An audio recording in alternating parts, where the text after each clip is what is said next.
Bueno, buenos días a todos. Vamos a dar comienzo a la primera sesión que lleva por título Creación y explotación de los contenidos digitales.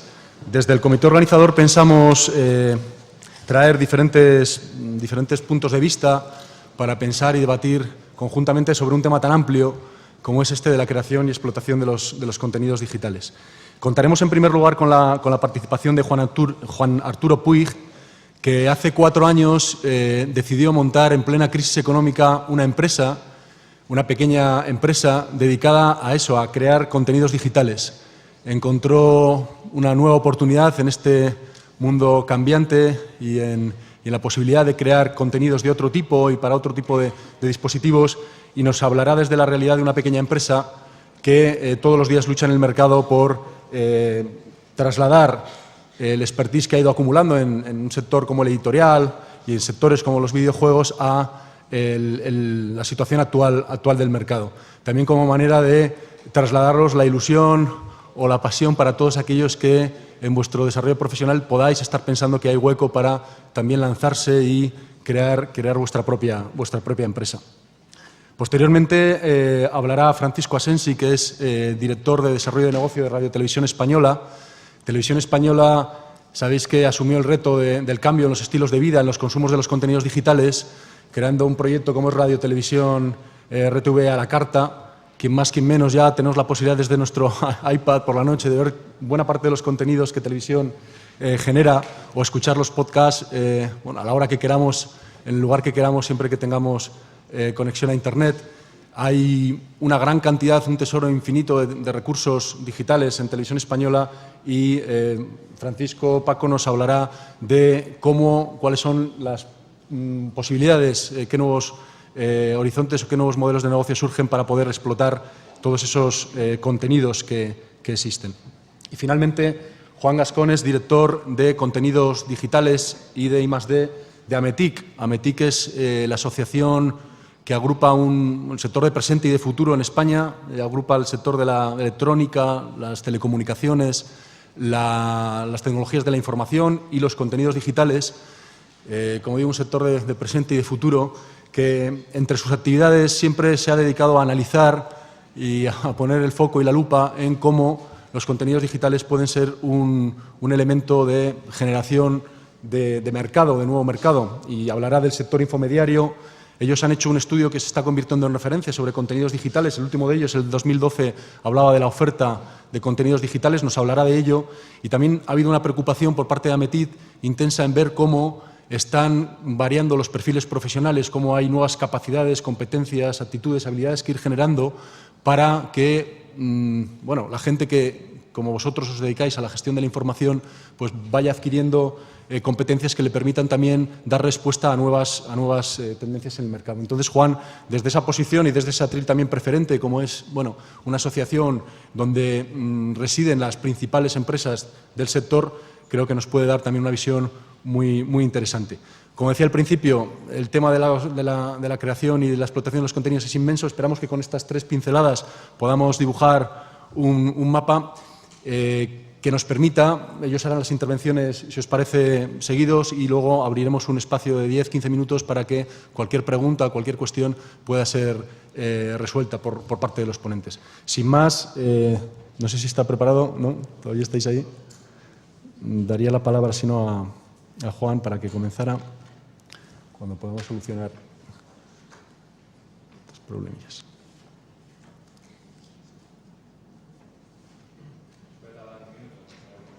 Sí.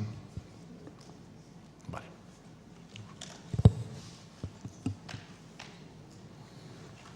Bueno, como os decía, Juan, yo creo que expresa bien, o por lo menos puede representar el ímpetu emprendedor. Cuando en el comité organizador estábamos pensando a quién traer, él tiene una pequeña empresa en Valencia que se llama IT Books. Contará un poco qué oportunidad de mercado vio. Y le hemos pedido también que reflexione un poco sobre lo que supone la hibridación de sectores como el sector de los videojuegos, el sector de los contenidos, a la hora de hacer su exposición. Bueno.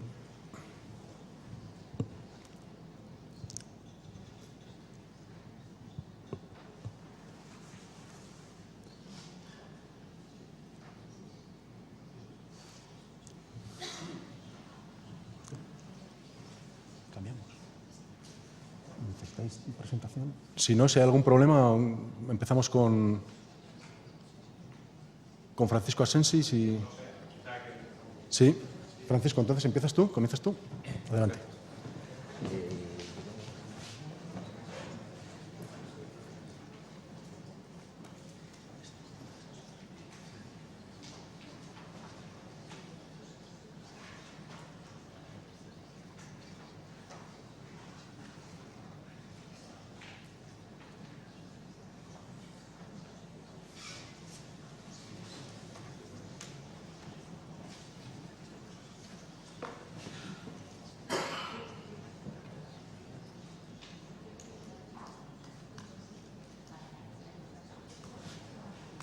Yo también tengo una cuestión. Vale, parece que funciona. Voy al principio. Buenos días, muchas gracias. Es un placer estar aquí. Agradezco enormemente la invitación de SEDIC y el acogimiento por parte de la Biblioteca Nacional. Yo entonces lo que pretendo en mi presentación brevemente es mostrar un overview, un panorama de lo que en Radio Televisión Española hemos hecho con respecto a llevar todos los contenidos audiovisuales de la corporación para ponerlos a disposición de todos los ciudadanos a través de las redes digitales, comenzando con algunas reflexiones, ¿no?, que tienen que ver con esto que ya se ha mencionado del impacto de la conectividad. Yo diría, ¿no?, un poco parafraseando a María Zambrano, que decía que la humanidad había pasado de ser una especie que iba hacia el futuro para que el futuro se le viniese encima, ¿no? Y este futuro a veces nos viene como un tren de alta velocidad y nosotros corremos hacia ese tren, ¿no? Entonces, el impacto definitivo, como se ha comentado, tiene que ver con la conectividad. O sea, la extensión de la conectividad es lo que ha hecho y está modificando cada aspecto de nuestra vida. Y la televisión no iba a ser menos. La televisión, bajo mi punto de vista, está en un nuevo escenario que la situaría en un concepto que tiene que ver con esto que aparece en esta diapositiva, ¿no?, que es, más bien, hemos pasado de una televisión que se emitía por el aire, con canales que podíamos escoger, al principio no, luego con la TDT más canales, pero siempre basados en una red broadcast, ¿no?, de emisión por el aire, a lo que yo llamo un servicio audiovisual interactivo y multiplataforma. Se trata de un servicio que es accesible a través de muchísimos dispositivos diferentes, gracias a esa conectividad que se ha extendido más allá del ordenador, etcétera, que es interactivo. Nosotros, la audiencia, podemos hacer algo con esos contenidos y, precisamente, como decías, en diferentes plataformas, ¿no?, que además esto genera un problema que también se ha mencionado, como es la fragmentación y la falta de estándares, al que luego me referiré también, ¿no? En estas reflexiones también se ha hablado de las generaciones futuras, ¿no? Pues para mí la más importante es esta, ¿no?, cómo los niños están interactuando con los contenidos audiovisuales, ¿no? Por ahí hay algún informe que dice que los niños pasan como 5 horas de media semanales utilizando algún tipo de dispositivo táctil, ¿no? Es lo que he llamado la Touch Screen Generation o la generación táctil.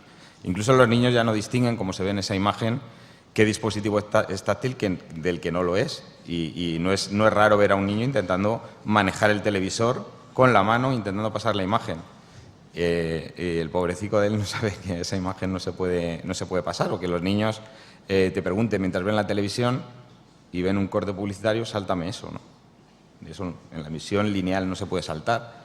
O vuélveme a poner este episodio de Pocoyo, ¿no? Por esto de que a los niños les encanta ver esto una vez, otra vez, ¿no? La televisión tradicional no permite ningún control de este tipo sobre los contenidos. La reflexión aquí es que además este cambio está afectando no solo a los targets más jóvenes, ¿no? Estos targets que cuando sean el segmento sociodemográfico hegemónico van a demandar un tipo de televisión muy diferente a la que conocemos hoy en día, sino también a los targets más adultos, ¿no? De hecho, se comenta que son las personas mayores de 55 años las que en mayor cantidad se están incorporando a las redes sociales y utilizan las tabletas como dispositivo de uso que no requiere un especial conocimiento, que es natural tanto para los niños como para los mayores, manejar los contenidos simplemente con gestos sobre la pantalla. Pues para ellos también utilizar una tableta es algo muy sencillo, ¿no? Por tanto, la audiencia de televisión a día de hoy estaría más bajo mi punto de vista, con estas características. Una audiencia conectada que además accede a los contenidos desde múltiples dispositivos y que además es activa, o sea, no se limita a ver el contenido tal y como se le emite y punto, sino que quiere intervenir en ese contenido y por eso mismo también es social. Aunque esto de hablar de la televisión social, otro de los grandes titulares del mundo de la televisión a día de hoy, pues también tiene un comentario sobre ello, y es que la televisión siempre ha sido social, ¿no? La televisión siempre ha estado en nuestras conversaciones desde que existe, ¿no? Si no habíamos visto un episodio de Curro Jiménez al día siguiente, en Tiempos, al día siguiente pues nos quedábamos fuera, ¿no?, de la conversación con nuestros amigos, etcétera. La diferencia es que ahora, gracias a las redes sociales o a las herramientas sociales, esa conversación sucede a tiempo real, mientras vemos el televisor. No esperamos al día siguiente en el metro, en el trabajo, a iniciar esa conversación, ¿no? Para mí esta es lo más clave que lo voy a presentar, y además no es mío, ¿no? Estábamos hablando de reutilización de datos, pues yo he reutilizado este dibujo de una presentación de Orange que viene a resumir toda la problemática de la televisión a día de hoy, la problemática o el ecosistema de televisión, ¿no? Ahí están todos los elementos que son relevantes. En el centro tenemos la conectividad y a partir de ahí todas las formas de distribuir el contenido y de interactuar con él.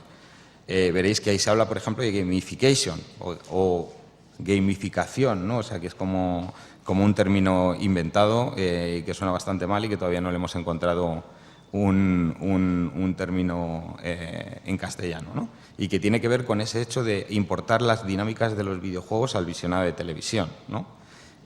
Ahí lo dejo apuntado. Pues todo lo que tiene que ver con redes sociales y con algo que es muy clave, o sea, en un entorno de infinitos contenidos, una de las claves desde el punto de vista del usuario es cómo se descubren esos contenidos, cómo llega a ellos, cómo accede, cómo se le hacen emerger para que acceda a lo que le parece relevante, ¿no?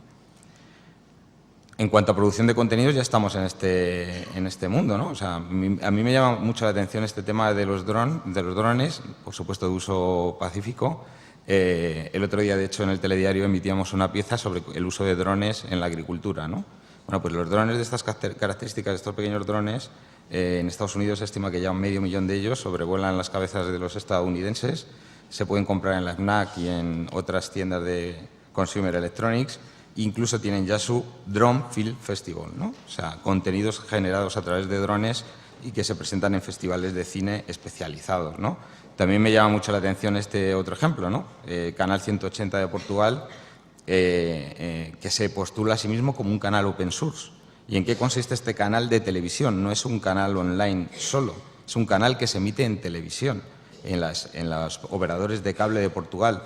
Pues consiste en atraer a los creadores de contenidos audiovisuales por esta democratización que existe de creadores que, gracias a tecnologías que están más disponibles ahora que antes, son capaces de crear contenido de calidad y, sobre todo, en el caso de este canal, en lo que atañe a temas culturales, pues conciertos de música, animación, etcétera. Pues este canal emite estos contenidos, llega a un acuerdo con los creadores y los emite en televisión, ¿no? Digamos que es una especie de YouTube televisivo, ¿no? Simplemente este dato de hacia dónde vamos en todo el tema de conectividad, y es la evolución, bueno, un dato de una consultora sobre la evolución de la conectividad en el propio televisor. Es decir, el televisor se ha vuelto un dispositivo también conectado, porque a día de hoy cualquier cosa que no se conecte a Internet, su valor decrece para nosotros. Si no podemos conectarnos, parece como que no tiene el mismo valor. Pues el propio televisor, que a día de hoy es un dispositivo conectado, va a alcanzar, pues, en 2018, según estas estimaciones, un volumen de 759 millones mundialmente, ¿no? A esto no es ajeno España. Bueno, y esto es simplemente para mostrar que no solo el televisor adquiere conectividad por sí mismo, sino que hay múltiples dispositivos que nos permiten, conectándolos al propio televisor, acceder a contenidos que se distribuyen en el lado online. De hecho, la Comisión Europea, ¿no?, ha lanzado un Green Paper en el cual se pregunta, un Green Paper es un procedimiento abierto para recopilar información de los principales actores de la industria y de los ciudadanos, en el cual lo que se pregunta es: ¿los ciudadanos europeos seremos capaces de distinguir qué tipo de emisión estamos viendo en el televisor? Probablemente no. O sea, simplemente técnicamente Alguien que conozca la tecnología sabrá que se le está distribuyendo por IP o no, pero un ciudadano medio llegará el momento que no sepa si el contenido le viene por broadcast, por el aire, o está conectado a Internet, ¿no? Todo esto tiene que ver con el ecosistema de televisión conectada. Es algo en lo que Radio Televisión Española a día de hoy, en ese salto que dio desde 2008 de una década de retraso con respecto a otros medios que ya se habían involucrado en el entorno digital, pues esto es en lo último que estamos, precisamente afrontando lo que más va a afectar al modelo de televisión, donde bueno, pues tenemos desde operadores nativos de Internet, como es Google o Yahoo, hasta los fabricantes de consumer electronics, hasta los fabricantes de videoconsolas, ¿no? Todos estos dispositivos permiten conectividad y emisión de contenidos audiovisuales desde la red, ¿no? Los modelos básicos de televisión conectada es donde voy a poner un poquito más el foco para poner esta problemática de la fragmentación de tecnologías. A día de hoy son Smart TV, que puede que os suene más, porque si vamos a las tiendas vemos que los televisores tienen un tipo de logo que pone Smart TV, y el modelo que apoyamos la mayor parte de las televisiones públicas europeas a través de la UER y el que proponemos que la propia Comisión adquiera como el modelo estándar de Europa, cuyo nombre es HBBTV, es un nombrecito que se las trae porque detrás de ese acrónimo es Hybrid Broadcast Broadband Television, ¿no? Este es el modelo sobre el que Televisión Española, a través, en su camino por convertir toda la emisión de contenidos audiovisuales en un nuevo ecosistema conectado que permita distribuirlos a todos los ciudadanos, estén donde estén, a través de todo tipo de dispositivos, pues sobre el que hemos construido este ecosistema, ¿no? Un ecosistema que intenta abordar por un lado, todo tipo de tecnologías disponibles a día de hoy en el propio televisor, pero que con el fin de solventar ese problema de la fragmentación tecnológica, que lo que determina es que si yo tengo un televisor que no es Smart TV, no me puedo conectar, pero si lo tengo, si es de LG, por ejemplo, por poner un nombre, de LG, el tipo de conexión es totalmente diferente y el tipo de contenidos a los que accedo es totalmente diferente al de un Samsung, ¿no? Entonces, eso provoca también una fragmentación entre los propios consumidores o entre los propios usuarios que tienen diferentes contenidos dependiendo del modelo de televisión. HBBTV viene un poco a solventar ese problema intentando que como estándar permita el mismo tipo de experiencia audiovisual independientemente del dispositivo desde el que se acceda. Pero además para los propios creadores de contenidos la fragmentación es un problema, porque si yo quiero llegar a través de estos nuevos modelos de difusión de contenidos digitales a la máxima audiencia posible, lo que me obliga es a negociar tantas veces como plataformas diferentes quiera cubrir. Es un modelo que también pasa, un problema que pasa también en los teléfonos móviles, ¿no? En los smartphones, donde tenemos más facilidades a lo mejor para publicar aplicaciones. Se ha hablado de la importancia de la economía de las aplicaciones. En Android, menos en sistemas Apple, pero además cada uno de ellos tiene un procedimiento diferente. Yo creo mi aplicación para que se acceda, por ejemplo, a contenidos de ecología o de ciencia audiovisuales que estoy creando, ¿no? Dentro de mi empresa, y lo suelto en un océano, de miles y miles de contenidos en los cuales se pierde, ¿no? Nuestra apuesta se llama Botón Rojo. No sé si nuestra apuesta para televisión conectada, si os sonará esto del botón rojo. Básicamente, para resumirlo, supone que desde el mando de un televisor tradicional, pulsando el botón rojo del mando, estando el televisor conectado, permite acceder a todo este tipo de contenidos, ¿no? O sea, permite acceder a contenidos que son distribuidos vía IP sobre la emisión lineal de televisión, ¿no? Es un poco la imagen que tiene cuando el botón rojo nos aparece, estamos viendo la televisión y nos aparece la llamada del botón rojo, que nos indica que ahí hay algo interactivo, más allá de la propia emisión de televisión. Y lo que hay pues son contenidos adicionales. Por ejemplo, estamos viendo una noticia del telediario que nos da datos sobre la pluviometría del territorio nacional, pero puedo acceder a un detalle de ese dato que el locutor de televisión en ese momento me está dando, ¿no? Esto por poner un ejemplo simple, pero imaginaos las posibilidades que da con respecto a ampliar la experiencia televisiva y la información que podemos recabar. Y esto tiene que ver mucho con fuentes abiertas de datos, etcétera, con vincularse a los repositorios de datos que permitirán entregar esa información de una manera ágil sobre la emisión de televisión, ¿no? y llegado mi momento, pues simplemente pues aquí termino. Muchas gracias.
Hola, buenos días a todos. Soy Arturo Puig, responsable de la empresa Eatbook Editorial, y lo primero que quería hacer era dar las gracias a SEDIC por organizar estas jornadas, que yo creo que para todos los que estamos en las industrias culturales y creativas pues nos vienen francamente muy bien, ¿no?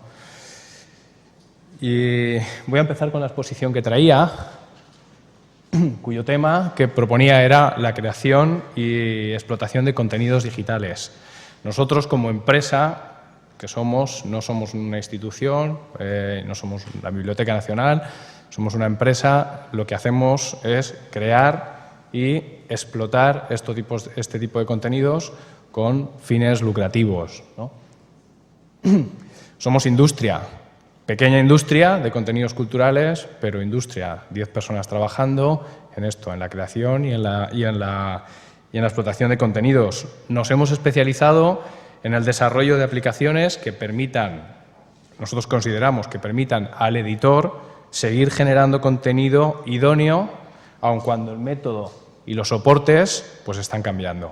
Creemos que el elemento fundamental aquí es el editor. Están cambiando los soportes, están cambiando la forma de llegar al usuario final, pero el rigor editorial tiene que prevalecer, que es quien tiene los contenidos.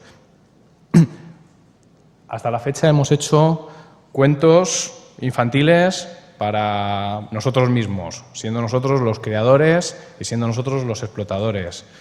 Hemos hecho cuentos infantiles como proveedores, es decir, hemos actuado de proveedores tecnológicos para otras editoriales que nos han dado sus contenidos. Nosotros hemos colaborado en la creación de estos contenidos o en la transformación. Había muchos contenidos que ya venían del papel y lo que hemos hecho ha sido actuar de proveedores tecnológicos para estas editoriales que después han explotado este tipo de contenidos, han publicado este tipo de contenidos en las nuevas plataformas.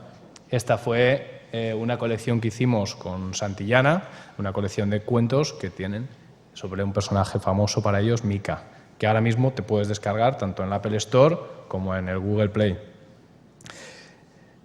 Hemos hecho publicaciones educativas más rigurosas en cuanto al contenido que suministraban, con herramientas como eBooks Author, que si no la conocéis, a la gente que estáis dentro del sector de educación, os sugiero que le echéis un vistazo porque es francamente una herramienta que da muchas posibilidades dentro del sector de educación, adaptada a los nuevos dispositivos y a los nuevos usuarios.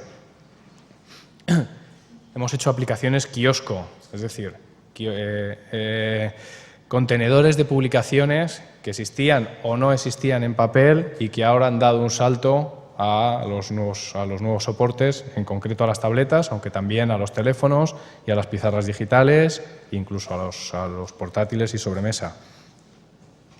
Estamos haciendo cómics, el clásico cómic que uno veía en papel y que solo podía adquirir uno cada fin de semana, ¿no? Pues la conversión de este tipo de contenidos a digital sale mucho más económica, mucho más accesible, porque puedes estar leyendo cómics nacionales o cómics internacionales, ¿no?, a un precio muy inferior a lo que costaría tener que ir a adquirirlo en papel, y que favorece de alguna manera no solo el acceso a este tipo de cómics, sino también la lectura, porque puedes llevar 5, 6, 7, 50 cómics en tu tableta y disfrutarlos cuando quieras.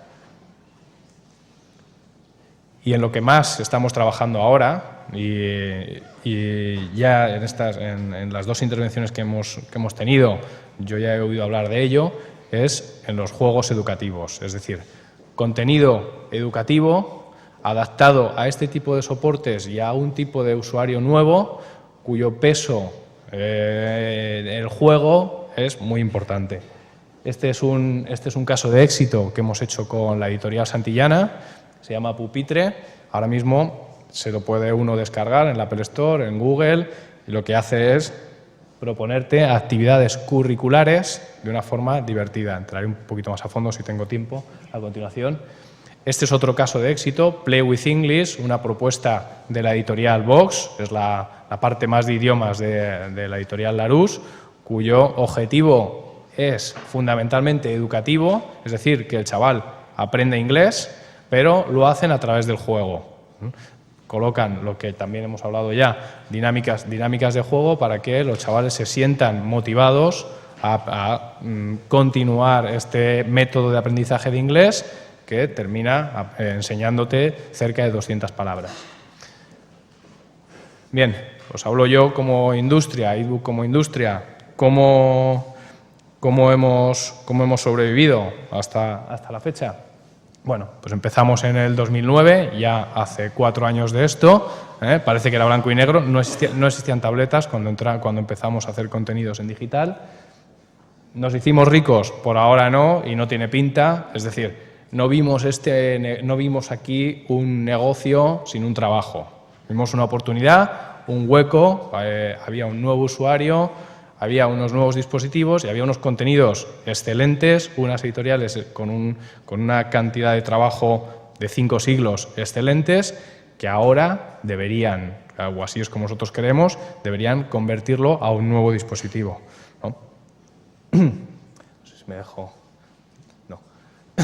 Si tuviese que decir cuáles son nuestras premisas a la hora de trabajar, es que confiamos en lo que en economía se llama el long tail, es decir, podemos llegar con un producto de nicho, podemos llegar a una gran masa crítica o a una masa crítica suficiente como para hacer rentable un proyecto, ¿no?, puesto que la distribución digital nos lo permite.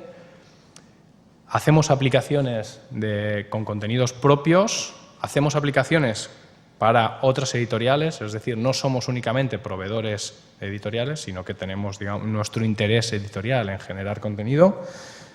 No confiamos en la publicidad como fuente de ingresos, por lo menos a priori. Esperamos tener un buen producto y que ese producto sea comprado por el usuario, por el producto. A priori, no digo que no sea una buena fuente de financiación, pero no queremos que sea el objetivo editorial nuestro, financiarnos con publicidad. Hemos sobrevivido con financiación propia hasta la fecha, lo digo si hay alguien que está interesado en meterse en este tipo de negocios, que sepa que no hace falta contar con grandes business angels ni fuentes de financiación, se pueden hacer de forma humilde y sobrevivir, pero eso sí, hay que tener en cuenta que tienes que estar invirtiendo constantemente en I+D, porque la tecnología está ahora todavía en pañales y necesitas todas las semanas ir conociendo qué es lo último para estar de alguna manera al cabo de la calle, ¿no?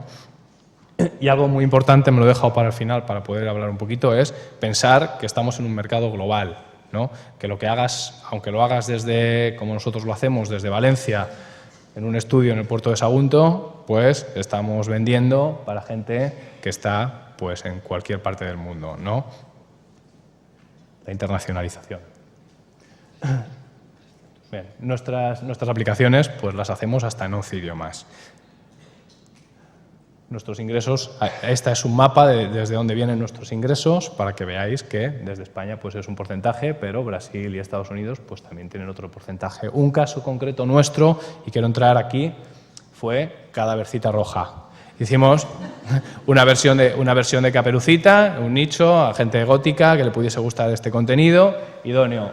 Un arte excepcional, la ilustración bárbara, las animaciones sorprendentes, un guión, ¿no? De verdad que no te dejaba... Trabajamos como se trabaja con cualquier contenido, ¿no? Mucho, con bocetos, guiones técnicos, muchas pruebas, hasta que vio la luz en la Apple Store y ahora lo tienes. Llegamos a ser número 1 en la sección de libros en Estados Unidos, ¿no? Aún así, creemos que no funcionó.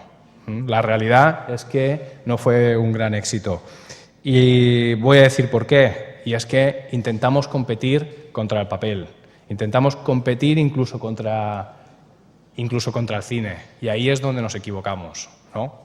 Pese a la excelente calidad del producto, estábamos intentando competir contra papel, y me gusta decirlo aquí en la biblioteca porque es así, y ese no es el camino. Nosotros creemos que el camino es diferenciarse de lo que ya existe, del papel y del cine y de los canales que ya existen. Nuestra apuesta es encontrar un nuevo lenguaje de contenidos muy interactivos y donde el juego sea fundamental, que es lo que nos está demandando. Volvería en Play with English, una aplicación educativa para aprender inglés, 150 palabras, pupitre, con contenido curricular, adaptado, interactivo, digital, táctil, muy jugable. Es verdad, a mí la palabra gamificación no me acaba de convencer. Y en todas las aplicaciones que nosotros hacemos es rigor editorial, quien tiene los contenidos y quien tiene la capacidad de hacer buen contenido sigue siendo el especialista, el editor. Objetivo educativo es nuestra experiencia concreta, no digo que pueda ser otro objetivo cultural, pero el nuestro es educativo. Método basado en el juego, contar con los nuevos soportes y pensar en un mercado global. Como conclusión, para terminar, nos decían, ¿es esto un desafío? Sí que lo es. A nosotros nos parece formidable que así lo sea. Estamos fascinados de que lo sea. Esto es todo. Gracias.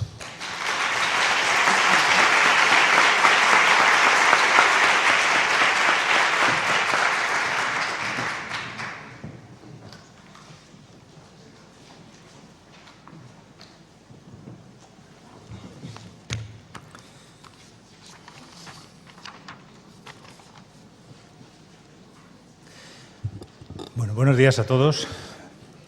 Dar las gracias a SEDIC por habernos invitado y también a la Biblioteca Nacional. La verdad es que es un placer estar en este marco.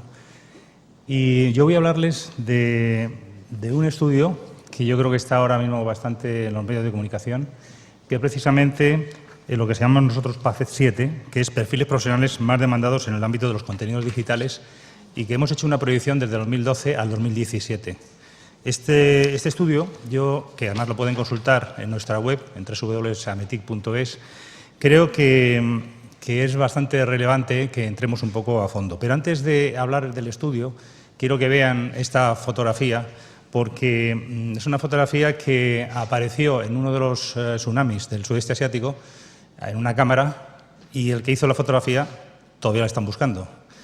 Con esto quiero decir que esto, en la analogía que podemos buscar, es lo que nos puede pasar si no somos conscientes de la revolución digital que nos está invadiendo, que nos está penetrando a todos en nuestras vidas personales, en nuestro trabajo, como país y dentro de los contextos que podamos buscar.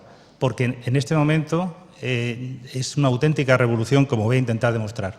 Esta revolución digital, que no es más que la intersección de lo que sería el mundo digital, la convergencia digital, el Internet y la banda ancha, que está dando lugar a negocios y oportunidades ahora mismo, en algunos casos, inimaginables, y esa revolución que no ha hecho más que empezar, estamos en este momento en los primeros albores de esa revolución digital, va a cambiar tremendamente toda nuestra forma de hacer las cosas. Y en este sentido, lo primero que quiero llamar la atención es que en esta revolución, esta enorme ola genera unos nuevos códigos, una nueva forma de hacer las cosas, y al final, en esa nueva industria, debemos aprender una serie de reglas. Y la primera es que no podemos seguir proyectando nuestra... Bueno, la primera era ser conscientes de que esa revolución está aquí. Y la segunda es que ya que la tenemos aquí, tenemos que saber que no se pueden hacer las cosas como se hacían en el pasado. El futuro ya no es ergódico, no podemos proyectar lo que hacían nuestros abuelos, por decirlo, y decir, bueno, pues vamos a hacerlo ahora al futuro. No, es totalmente diferente. Las reglas de juego son diferentes porque está cambiando los paradigmas y por tanto también las reglas de juego. Y desde esa perspectiva habría que ver también otro aspecto también relevante, que es que al final esta enorme ola no se puede nadar ni se puede estar en un barco, hay que surfearla. Y surfearla es complicado porque pocos de los que estamos aquí a lo mejor hacemos este tipo de deportes, ¿no? Pero se puede aprender y hay que aprenderla, porque si no aprendemos a surfear la ola va a ser difícil de alguna forma que podamos salir adelante. Y yo, como lo veo, es que la pregunta que todos debemos hacernos es ¿cómo? Bueno, muy bien, fenomenal, pero ¿cómo lo hacemos? Bueno, pues yo creo que uno de los principales temas que debemos darnos cuenta es volver a insistir. No podemos seguir haciendo las cosas como las hacíamos. Tenemos que cambiar todos y todos los días debemos preguntarnos si hemos hecho algo por ese cambio. Y también tengo que decir, porque es otra de las reglas que hay también, pero que no la he puesto aquí porque podríamos hablar muchísimo, es que esto genera incertidumbre. Y la incertidumbre genera miedo, porque nadie quiere cambiar. Nadie queremos cambiar, tenemos nuestra zona de confortabilidad y no queremos de alguna forma meternos en mundos por descubrir, ahora con Cristóbal Colón, que está muy de moda, pues no podemos de alguna forma pensar que las cosas se nos van a dar. Hay que luchar por ellas, hay que cambiarlas y hay que modificarlas. Y desde ese punto de vista es lo que les animo a los que están aquí, a que esto tenemos que hacerlo. ¿Y cómo lo vamos a hacer? Pues yo creo que lo primero, y esto me refiero a la Comisión Europea, señalaba que competencias digitales no se refieren únicamente a las habilidades limitadas al uso de herramientas digitales, sino que es trabajar de una forma mucho más profunda desde el punto de vista profesional, aplicando las nuevas tecnologías y en un conocimiento permanente y continuo. Y esto nos va a obligar, y es así, a tener una formación en la que tenemos que estar continuamente aprendiendo, se contaba antes por el anterior ponente, porque si no nos quedaremos fuera. Y el primer tema es que en ese manifiesto tenemos que ser conscientes de que esta es la regla que nos invade. Otro tema también relevante es que tenemos un problema porque en esta línea de cambio también está afectando a las universidades. Las universidades estaban muy bien situadas en los años 60, 80, porque estaban más ligadas a la tecnología, luego ligadas a las tecnologías, a las aplicaciones, luego también a los servicios, pero hete aquí que a partir de este siglo estamos hablando ya ligados a tecnología, aplicaciones y servicios, pero también a los negocios asociados. Y ahí son las empresas las que conocen este tema porque forzosamente las empresas están compitiendo. Tienen que generar dinero porque, como decía también el anterior ponente, o se genera dinero o no vamos a ningún lado. Y es ahí donde tenemos otro problema. También quiero señalarles que, bueno, en Darwin también nos señalaba en el origen de las especies, uno de los aspectos también que también todo el mundo conocemos, que no triunfa el más fuerte, sino el que se adapta mejor al cambio. Esto lo sabemos todos. Pero también dijo algo que quiero señalar aquí y que además es conveniente para el colectivo que estamos. Es que también dijo que las especies, cuando están muy cerca de ellas y se reproducen entre ellas, son más débiles que cuando buscan alejarse más y moverse más en mundos, ahora diríamos, globalizados. Y esto también lo dijo. Y esto se nos olvida. Entonces, es muy importante esa hibridación, la necesidad de conectar los mundos que están trabajando en silos de la formación, soy ingeniero, por ejemplo, pues los ingenieros, y además dentro de diferentes especialidades, no terminamos de dialogar con otros mundos y también el otro mundo también lo ve como algo ajeno. Y esto es otro de los temas que hay que cambiar. Hay que empezar a trabajar no solamente a través de los grupos interdisciplinares o multidisciplinares, que será necesario, pero si no también es necesario que todos empecemos a hacer formación del otro lado para poder intercambiar y poder dialogar ese lenguaje común. Pero además hay también una dramática urgencia para prevenir los desajustes existentes entre la demanda y la oferta en cuanto a habilidades y cualificación de los profesionales. Dicho lo cual, pues nosotros nos pusimos a trabajar en este estudio que le estaba señalando e intentamos identificar una serie de perfiles que son los que a nosotros nos preocupaban.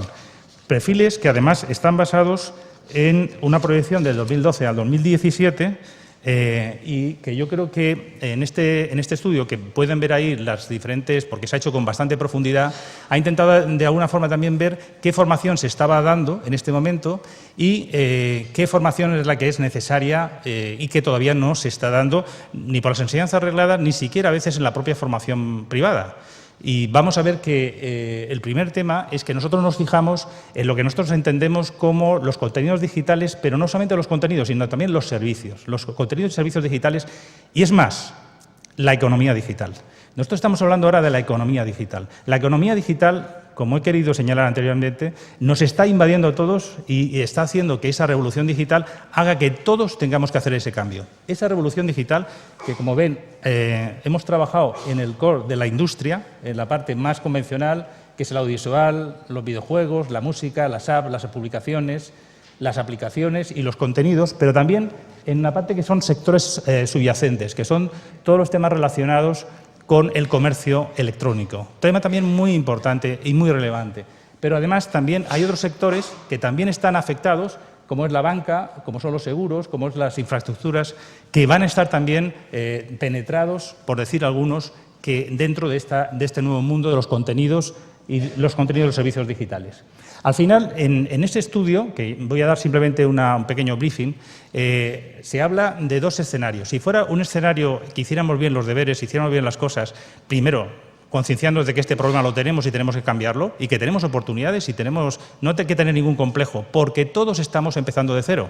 O sea, aquí la buena noticia es que todos, empresas pequeñas, grandes, multinacionales, en California, en China, están empezando todos de cero, están todos descubriendo cómo es el nuevo lenguaje de este nuevo mundo, de la economía digital. Todos partimos de cero, esa es la buena noticia. La mala noticia es que esto es un reto que si no somos capaces de cambiar vamos a tener problemas. Es más, los vamos a tener y los tenemos ya, porque los nuevos puestos de trabajo no se van a parecer en nada a los que tenemos ahora mismo. Van a cambiar enormemente. Y ese reto de cambiar hacia esos perfiles, esos nuevos perfiles, tenemos que preguntarnos si estamos trabajando en esa línea, si estamos sintonizados. Daré algunas recomendaciones en ese sentido. Aquí vemos que los escenarios serían de 300.000 puestos de trabajo que se podrían crear a 175.000 si no se hiciera prácticamente nada o mantuviéramos todavía la crisis. Pero en esos puestos de trabajo, como pueden ver ahí, hay un 81% en lo que sería, hemos definido unos perfiles, que son los perfiles de negocio más demandados, que es marketing y comunicación, estaría el 81%, el 16% en lo que sería estrategia y gestión de negocios, y en la parte legal el 3%.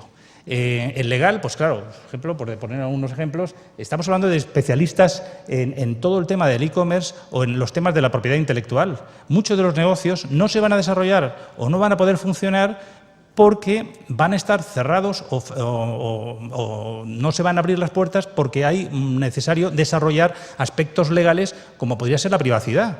Vamos a enfrentarnos a un mundo de metadatos donde aparece todas las relaciones hombre-máquina, máquina-máquina, con muchísimos datos que van a estar circulando en la red, que van a poder de alguna forma trabajarse, pero esto va a poder y puede tener problemas de privacidad si no se desarrollan las legislaciones pertinentes que nos permitan al usuario de alguna forma poder estar tranquilos y pensar que al final esto tampoco es la película del Gran Hermano. Entonces, pero si no desarrollamos esto y no damos unas decisiones concretas y específicas, vamos a tener problemas. Por lo tanto, como ven, hay oportunidades por todos lados y cientos de perfiles que de alguna forma están por desarrollar. En este sentido, en la parte de la línea de producción hablaríamos de programadores y de diferentes tipos de lenguajes, y en la parte de diseño visual y arte creativa vemos que estaría el 47 y 53%. 53% en la parte de promociones y en la parte de diseño visual y arte creativa, el 47%. Al final, también estamos hablando de otros perfiles también nuevos, totalmente desconocidos, que incluso nos van a sorprender. Por ejemplo, el tema de Big Data, por ejemplo, todo el tema de la analítica en Big Data. Esto no pueden darse idea la cantidad ahora mismo de perfiles que se están necesitando que no existen en las enseñanzas regladas. Entonces, salen ingenieros, salen matemáticos, pero si no se trabaja bajo esta línea, que es una línea mixta, donde al final entra alguien que es entre una persona que conoce los temas sociológicos, los temas de marketing, es matemático, y tiene además unas capacidades de programación. Entonces nos encontramos que si no tenemos ese perfil, pues sí, evidentemente este señor se puede formar en la vida, pero no tiene sentido que alguien tenga que hacer 5 años para luego salir y luego hacer un máster. Y luego que ver dónde hace ese máster. Entonces es necesario empezar a darnos cuenta que estamos desintonizados. No nos hemos puesto las gafas digitales que permita de alguna forma ver el mundo digital. Y este es el problema que tenemos todos. Y entonces, cuanto antes nos demos cuenta, pues mucho mejor. Porque si no, esos empleos no van a salir. Porque además la crisis no es una crisis coyuntural, es una crisis, como estoy diciendo, estructural, que está en lo más profundo de las raíces del cambio. Y solamente desde la oferta de perfiles y nuevos perfiles vamos a generar precisamente esa sociedad del conocimiento, que no de la información, que va a poder de alguna forma generar nuevos productos, nuevos servicios, nuevas aplicaciones, en una industria que podemos entrar sin complejos porque efectivamente tenemos el castellano, que evidentemente tiene, como todos decimos, unas capacidades enormes, pero tenemos que potenciarlas, tenemos que ponerlas en valor a nivel mundial. Tenemos historia, tenemos capacidades claramente que están ahí manifiestas, pero que no hemos, es como un iceberg, pero que lo tenemos escondido. Entonces tenemos que emergerlo y darnos cuenta de que tenemos esas capacidades. Y ese es el reto, para mí, del siglo XXI. Ya estoy terminando. Desde esa línea, y ya termino con esto, hay una serie de recomendaciones que quería señalarles, que cuanto antes nos pongamos a ellas, desde mi punto de vista, va a ser muy importante. En esas recomendaciones destaco que es necesario incentivar el desarrollo de producción local y crear una industria sólida y competitiva española en este campo. Podemos y debemos hacerlo. Ya hay muchas empresas. Aquí tenemos algunos ejemplos. Potenciémoslas, démonos cuenta que ahí es donde están los empleos del futuro y del presente. Incrementar la oferta formativa dirigida a generar mayor número de perfiles técnicos, como señalaba. No podemos quedarnos en las carreras de siempre, en la formación de siempre, en la formación reglada de siempre, en la formación profesional, que si miran no se parece en nada a lo que estoy diciendo. Estamos hablando del instalador de telecomunicaciones. Mire, esto está muy bien, pero el instalador de telecomunicaciones ya eso está está bien, muy bien, no quiero meter. O sea, nosotros tenemos la Asociación de Instaladores de Telecomunicaciones dentro de nuestra asociación y es perfectamente, pero hay otras nuevas profesiones que también hay que potenciar. Promover la formación reglada adaptada a los ámbitos competitivos. Esto como es urgente. Facilitar la formación continua, la recualificación en el ámbito digital, la formación continua. Tenemos que estar todo el día, como decía, trabajando en esta nueva línea. Ofrecer una formación accesible tanto en precio como en nuevos formatos digitales que salven las barreras geográficas y la utilización de las propias tecnologías en esta formación. Y finalmente, con esto termino, avanzar hacia el reconocimiento de los perfiles más demandados profesionalmente. Señores, tenemos el INCUAL, tenemos la ANECA. No puede ser que esté al margen de lo que se está diciendo aquí. Es que, si no, no vamos a estar sintonizados, no vamos a generar empleo y vamos a quedar fuera. Señores, hagamos un esfuerzo y vayamos a por ello, porque podemos. Gracias.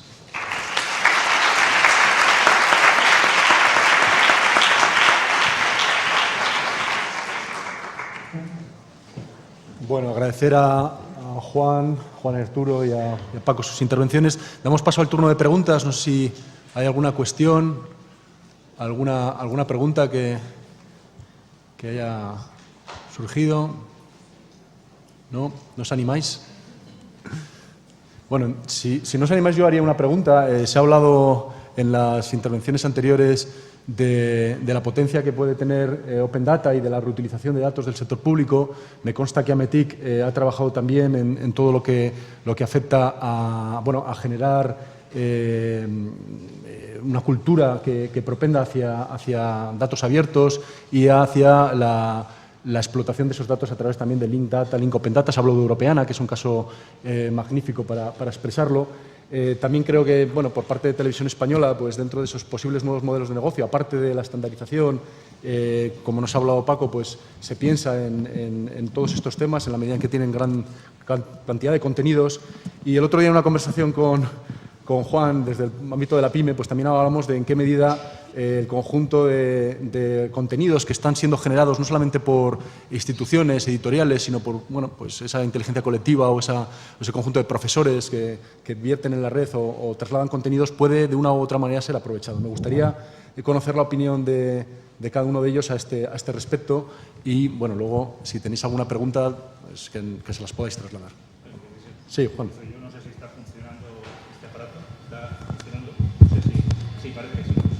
Sí, está funcionando. Yo creo que efectivamente este es uno de los retos más relevantes, el tema de la reutilización de los datos, y no solamente la reutilización de los datos, sino la cantidad de datos que van a estar y están subiendo a la red y que van a poder de alguna forma empezar a utilizarse dejando lo que es la huella digital. Todos, cuando llevamos un móvil o estamos haciendo determinadas actuaciones, estamos dejando huellas digitales que, como digo, siempre habrá que desarrollar. Los aspectos de privacidad y los aspectos de seguridad, evidentemente, esto hay que hacerlo, igual que también el borrado digital, que también se está hablando de este tema, ¿no? Esto habrá que garantizarlo. Pero dicho lo cual, una vez que tenemos esos procedimientos y se tienen que desarrollar puestos en marcha, es una información muy útil. El hecho de que el otro día comentaban empresas que además son empresas que se pueden crear en muchísimos sitios, por ejemplo, con las Smart Cities, en pueblos, en ciudades, mucha gente puede empezar a utilizar datos locales donde de alguna forma cuando alguien entra, deja una tarjeta o coge el autobús y sale por otro sitio, está dando en tiempo real el tiempo que está tardando en hacer una determinada ruta. Esa información masiva puesta en clave estadística es muy interesante por las mañanas para poder trabajar en un perfecto sistema que te pueda decir, bueno, pues si quieres ir a tal sitio, hoy te recomendamos que hagas estas cosas, que vayas por este sitio, que cojas esta línea, etcétera, etcétera. Esos son esfuerzos que son muy fáciles de hacer porque ya están en la red, todos esos datos están en la red, o los temas sanitarios no digamos. Entonces, todo esto puede generar multitud de empleos, de puestos de trabajo.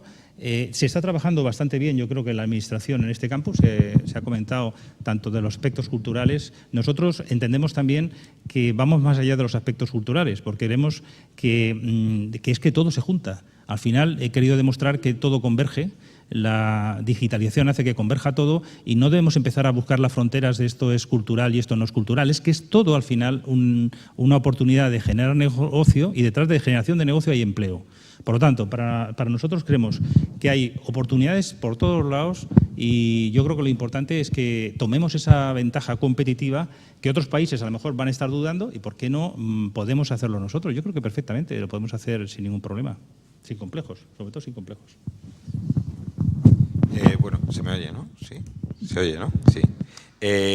Bueno, por ejemplo, es un tema muy interesante este que se aborda, ¿no? De lo que está pasando con la generación de datos por parte de los propios individuos. Yo, por ejemplo, estoy fascinado con todo esto que se llama los wearable devices, ¿no? O sea, los devices que llevamos pegados a nuestro cuerpo y que están generando datos incluso biológicos, ¿no?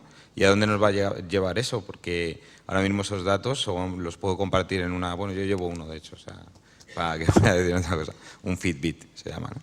Entonces, con esos datos los está recopilando una aplicación. Esa aplicación puedo daros acceso si sois mis amigos y podéis ver el tipo de actividad que estoy realizando durante el día, ¿no? E incluso monitorizar mi sueño, ¿no?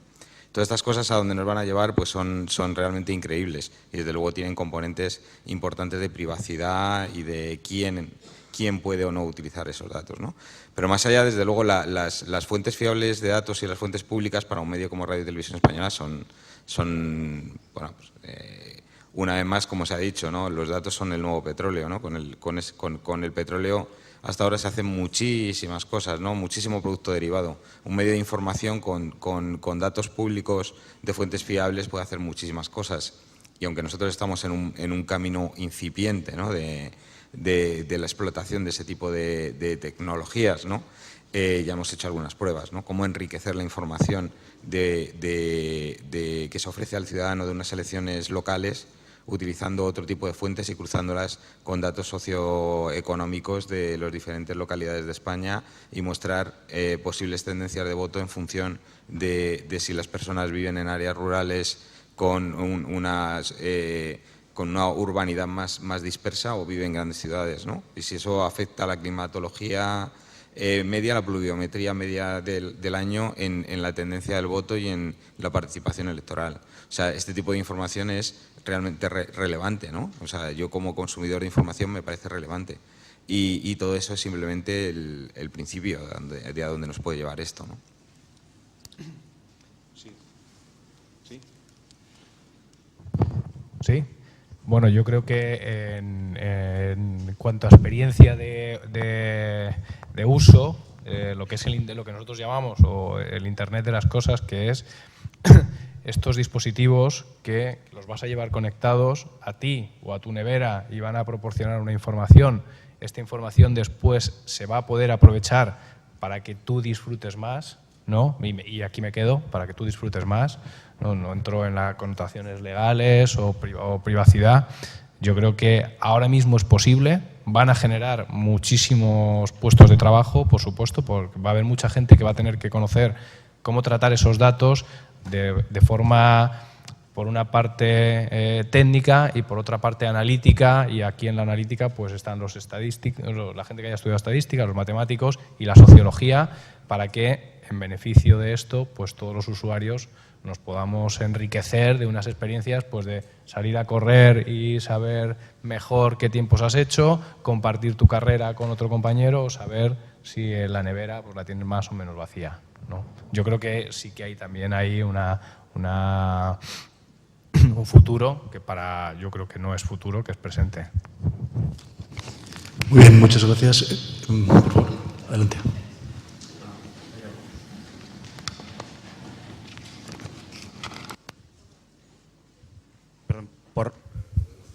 Por hacer de abogado del diablo y animar un poco el debate, quería preguntarles su opinión acerca de por lo menos 2 o 3 barreras que yo veo en todo esto. Está el tema de, hace unos días estuvimos aquí precisamente en Media Lab Prado, en la jornada de Open Analytics, hablando de Big Data y de Linked Data, de Open Data, y uno de los problemas que hablaban era precisamente hace unos años el concurso Abre Datos trabajaba precisamente con datos abiertos, y el problema es que las aplicaciones que se generaban en ese concurso eran ilegales, porque todavía no había Creative Commons, digamos así, a disposición de las empresas y programadores para poder hacer las cosas de una forma legal. Que sea, a nivel de investigación vale, pero no como explotación. Afortunadamente eso está cambiando y hoy día ya probablemente estamos hablando del 85% de las administraciones están ya declarando qué se puede hacer o no con esos contenidos. Con lo cual entiendo que es una barrera para que os pregunto cómo veis por ese lado la evolución y hacia dónde va. Relacionado con eso, entiendo que otro problema inherente que probablemente tendrán las instituciones es el control de la calidad de lo que se hace con esos contenidos reutilizados. Lo digo porque, por ejemplo, una vez más, por meter el dedo en la llaga, la aplicación de IT-Books, ¿no? Que coge un tema que puede ser más edulcorado, digamos así, y le da la vuelta y hace que sea más atractivo para un sector. Pero imaginemos que cogemos el contenido de una pinacoteca y la gracia de una aplicación sea destrozarla a martillazos o tirarle... No sé, me explico, ese tipo de cuestiones, ¿no? ¿Qué control puede tener la institución que está ofreciendo esos contenidos para que el contenido reutilizado acabe siendo un demérito, digamos así, para el propio contenido? Es una pregunta interesantísima. Mira, en el tema del concepto de Smart Cities, que he comentado antes, uno de los temas más relevantes podría ser precisamente la reutilización de datos. Y existe el primer problema, es que si a ti te dan datos, es quién garantiza la fiabilidad de esos datos. Que no estés haciéndolo mal, que estés sacando unos procedimientos o una información sesgada o no fiable. Y entonces el primer tema que habría que empezar y ahí entra otro tema también, aspecto legal, que es la propiedad intelectual. La propiedad intelectual, cómo de alguna forma y la fiabilidad de esos datos, quién las garantiza, cómo las garantizas y las responsabilidades que pueda haber en relación con esto. Pensemos que aquí también podemos trabajar en tema de sanidad, que es una cosa muy seria, y no podemos empezar tampoco a coger la información así por las buenas y empezar a subirla sin ningún control. Esto yo creo lo que comentaba antes, nos metemos un poco hacia el futuro sobre reglas que no existen y donde simplemente hay que inventarlas. Aquí hay un tema un poco de creatividad, un poco de hacer bien las cosas y un poco de estar concienciados que esto que estás diciendo no es que lo vamos a ver dentro de 5 años, es que lo tenemos ya. Lo tenemos ahora mismo. Yo sé que hay empresas que están ya trabajando con este tema, pero no se puede comercializar porque hay problemas legales. Entonces, cuanto antes nos pongamos en este tema, yo creo que la Comisión, por cierto, que este es un tema también que no trasciende las fronteras. Esto yo creo que es un tema que debe trabajarse también a nivel de la Comisión Europea y todo aquí el reto a la persona que tenemos aquí de la Comisión, porque yo creo que es un tema que tiene que hacerse a nivel europeo y es relevante. Sí. Bueno, en nuestro caso lo que hacemos es creer que para que un producto una aplicación educativa sea idónea, ha de partir de quien la está haciendo ya idónea, de quien tiene de alguna manera sus mimbres para hacerla idónea, y en nuestro caso son las editoriales. La gente que tiene la editorial pues los profesionales que hoy tienen las editoriales, ¿no? Pues tienen el rigor y el criterio para producir contenido adaptado. No se nos ocurre hacer una aplicación educativa sin pedagogos o sin todo el marco que tiene una editorial. Nosotros, al margen de la legalidad, ¿no? Es decir, al margen de que sea o no sea, o que pueda alguien considerarlo mejor o peor, consideramos que si partimos de esa base va a estar bien, ¿no? No vamos a encontrarnos con un problema si quien provee los contenidos es quien los estaba ya proveyendo para contenido papel. Sí, yo por aportar algo más, porque el caso de Abredatos además me toca un poco especialmente, dado que RTV.es entregó algún premio a algunos de los proyectos que se hicieron allí, ¿no? Entonces el problema creo que venía más derivado por la obtención por la forma de obtención de datos, en el cual se podían haber cometido algunos actos, digamos, no puramente legales, ¿no? Yo creo que en general ese movimiento de apertura de datos tenía mucho de poner sobre la mesa que la imposibilidad de acceder a determinados datos que por otro lado pues algunos piensan que deberían ser de dominio público, ¿no? Que no son datos que habría que verlo, ¿no? Que no incorporan información sensible, permitirían a los ciudadanos, ¿no? Acceder a una información útil. Otra cosa, desde luego, está la intermediación. Al final es igual que en cualquier forma de informar o de comunicar a las personas. La intermediación da una forma a las historias, ¿no? Entonces, según construya los datos, también podría dar forma a esto. Esto es muy interesante, el debate que mantuvieron Julian Assange de Wikileaks con Eric Schmidt, el presidente ejecutivo de Google, en un encuentro mitológico que podría ser, o mítico, que podría ser comparado al de Freud con este otro, sí, por ahí alguien lo ha dicho, ¿no? Con el otro gran psicoanalista, ¿no? Ahora no me acuerdo, no me viene. Pero vamos, los dos se encontraron cuando Eric Schmidt estaba escribiendo su libro, The New Digital Age, que se publicó hace unos meses, y ambos se comentaron el uno al otro cuál era su visión de la disponibilidad de datos, porque Google recopila muchísimos datos, y qué pensaba Eric Schmidt que se debía hacer con esos datos, ¿no?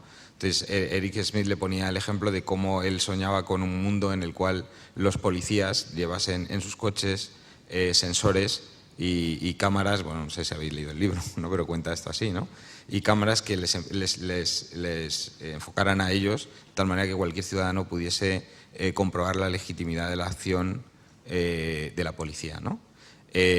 Julian Assange, esto como que no le parece muy interesante, y lo que le decía, ¿no? Es que lo importante no son los datos de las personas, ¿no? Ni de la gente que está trabajando, sino los datos que tienen los gobiernos, ¿no?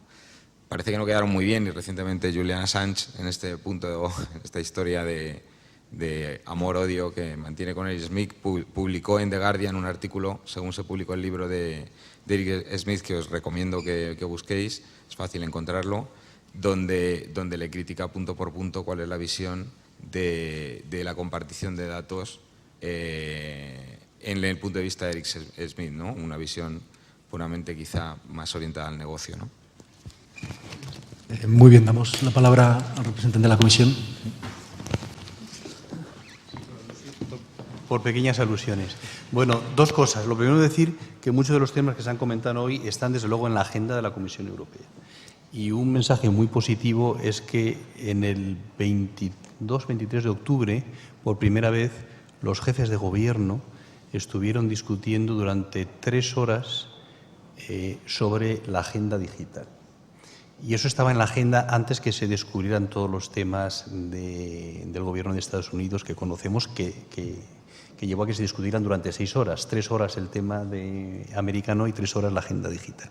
Y en las conclusiones del Consejo del 23 de diciembre, pues hay 3 o 4 páginas sobre innovación y economía digital, donde todo lo que se ha comentado aquí está. O sea, el tema del Big Data, ese es un tema fundamental, donde en las líneas de investigación del programa Horizonte 2020 hay un capítulo bastante importante de dinero para eso. El tema de la privacidad de datos, ahora se está discutiendo la nueva directiva de privacidad de datos. en donde, claro, hay que encontrar todo el tema de abrir los datos, pero mantenerlos, por otra parte, bajo control. En fin, todos estos temas que se han comentado, eso está discutiéndose ahora como temas políticos de primer nivel. Toda una serie de líneas de actuación que hay sobre la formación, sobre las competencias. En fin, en todos esos temas, de verdad, se está trabajando y me alegra mucho que se hayan estos temas. No se puede hablar de todo, yo me voy a concentrar en una parte. En el tema de la información del sector público, yo creo que no tenemos que tener miedo. Los americanos, la información del gobierno federal, sencillamente es de dominio público, punto y final. Y las leyes americanas dicen que todo eso es dominio público, o sea, datos geográficos dominio públicos. La Directiva Europea de Reutilización viene a decir que la información del sector público es reutilizable y bajo unas ciertas condiciones. ¿Cuáles pueden ser esas condiciones? Pues compete a cada organismo colocarlas. Pero típicamente puede ser, usted puede hacer con ello lo que quiera, siempre y cuando pues cite la fuente, no altere o tergiverse la información. O sea, este documento tiene que utilizarse integralmente, no puede cogerme 2 líneas y sacarlo de contexto, o típicamente se pone el ejemplo de que usted no se puede bajar las fotos de la Biblioteca Británica de la Reina de Inglaterra y luego ponerle bigotes y, en fin, eso sería un mal uso, ¿no? Y entonces se podría, en ese sentido, pues ir jurídicamente contra el que ha, digamos, profanado esa utilización. Pero dicho todo eso, bueno, yo creo que hay que ser mucho más positivo. La información se coloca ahí. Yo creo que hoy en día es imposible hacer un ejercicio de control. Y además no creo que ese sea el objetivo. O sea, los datos geográficos están ahí, pues cada uno los utiliza. ¿Qué valor y qué fiabilidad tienen esos datos? Pues los datos que tienen las administraciones de producirlos. O sea, esos datos se han producido por el Instituto Nacional de Meteorología y demás. Bueno, pues tienen el valor que tienen, la fiabilidad que tienen, que en muchos casos es mucha. Y el que los va a reutilizar, pues lo sabe y en algunos casos puede hasta añadirles valor, ¿no? Y bueno, pues yo lo veo siempre como una oportunidad, más que como tratar de encontrar más o menos los problemas.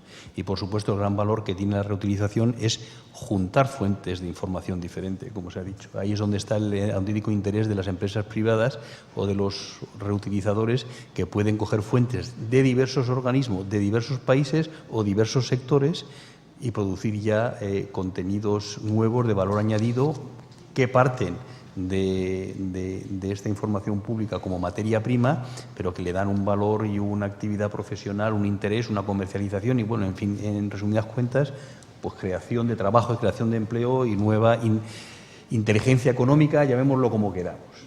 Y esa es la gran posibilidad, pero siempre yo lo vería, de verdad, con un aspecto de positivo. Y, en fin, hay que poner una serie de controles que se ponen en las licencias y luego, bueno, pues habrá que ir contra las malas utilizaciones, que tampoco son, creo yo, que sean tantas. Muy bien. Había otra pregunta, si os parece, es la última pregunta, breve, y nos estamos absorbiendo tiempo del descanso y del café, donde tendremos ocasión de charlar. Damos paso a... Sí. Adelante.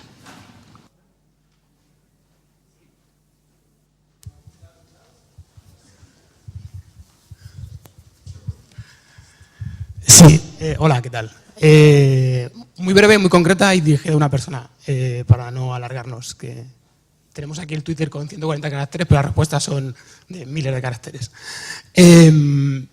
Al señor Asensi, simplemente, ¿cuál es el impacto en las administraciones de televisión públicas después de que, creo recordar que ha sido incluso este mes, bueno, el mes pasado, la BBC decidiera, tras haber invertido 100 millones de euros, abandonar su proyecto de digitalización? Porque supongo que si esto ha servido para revisar políticas en las administraciones públicas que llevan televisiones, etcétera, ¿no?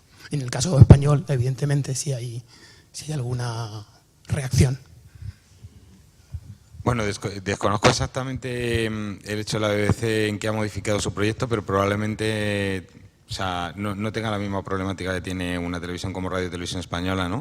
O sea, Radio Televisión Española va definitivamente a digitalizar todos los contenidos porque los ciudadanos nos merecemos que se conserve el archivo audiovisual de nuestro país, y eso es algo irrenunciable para nosotros. Entonces, la corporación está en el camino de salvar todo ese contenido, almacenarlo tenerlo seguro y ponerlo a disposición de los ciudadanos. Entonces, en ese sentido, ese proyecto no tiene ahora mismo ninguna restricción, ¿no? O sea, seguirá adelante. La BBC creo que todo esto ya lo completó hace tiempo. O sea, es posible que su proyecto de digitalización, o sea, si a grosso modo a lo que se refiera en cuanto a dónde ha puesto algún recorte, no tenga que ver con lo mismo que tiene que ver en el caso de Radio Televisión Española, ¿no? O sea, tendrá que ver con algunos casos de uso o formas de puesta a disposición, más que con lo que estamos haciendo nosotros, ¿no? Digitalizarlo para conservarlo y ponerlo a disposición, ¿no? Hola. Sí. Sí. ¿Se oye? Bueno, pues dar las gracias de nuevo a los tres ponentes. Simplemente dos casos. Cuando se hablaba de Smart City, sí que Bloomberg, que ha dejado la alcaldía de Nueva York hace poco, definió una estrategia para Nueva York de datos abiertos. En el 2018 Nueva York será una ciudad de datos abiertos porque entiende que eso generará nuevas oportunidades económicas. Cuando se hablaba de la BBC, quizás no es tanto digitalizar como aprovechar todo lo que ya tiene digitalizado para darle nuevos usos y nuevas explotaciones. Y, por ejemplo, los medios de comunicación tienen una gran cantidad de datos que pueden tener un valor educativo, siempre que exista la tecnología para explotarlo. Y, bueno, y están surgiendo en este mundo de cambio un gran número de oportunidades que, como reflejaban los primeros intervinientes, después de ese proceso de digitalización, lo que la Unión Europea está marcando es, señores, pónganse en serio a pensar utilidades para el usuario final. Se acabó la época académica donde hacíamos un montón de datasets, publicábamos datos, digitalizábamos. Busquen, piensen en el usuario final, generen oportunidades para que el usuario final pueda aprovechar toda esa cantidad de contenidos digitales que existen, y dediquen el tiempo y el esfuerzo a eso, a pensar en el usuario final y a darle aplicaciones prácticas a todo esto. Yo creo que ese quizás es uno de los retos. Agradecer a los asistentes y damos paso al café. Gracias.